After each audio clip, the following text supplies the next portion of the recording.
Señor, tu voz que me llamó y me pidió que me entregara a mis hermanos.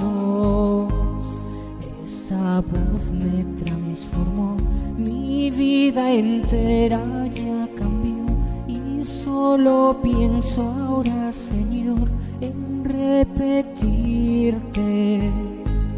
Padre nuestro, en ti creemos, Padre nuestro, te ofrecemos, Padre nuestro, nuestras manos de hermanos. Padre nuestro, en ti creemos, Padre nuestro, te ofrecemos, Padre nuestro, nuestras manos de hermanos.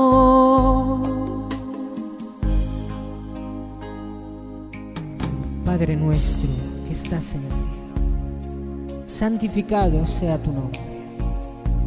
Venga a nosotros tu reino. Hágase tu voluntad en la tierra como en el cielo.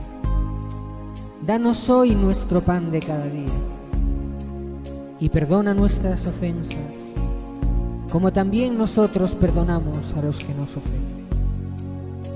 No nos dejes caer en tentación y líbranos del mal.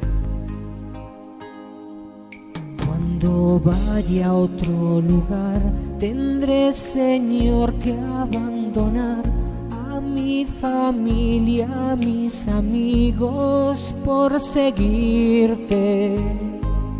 Pero sé que así algún día podré enseñar tu verdad y de la mano del hermano repetirte. Padre nuestro, en ti creemos, Padre nuestro, te ofrecemos, Padre nuestro, nuestras manos de hermanos. Padre nuestro, en ti creemos, Padre nuestro, te ofrecemos, Padre nuestro, nuestras manos de hermanos.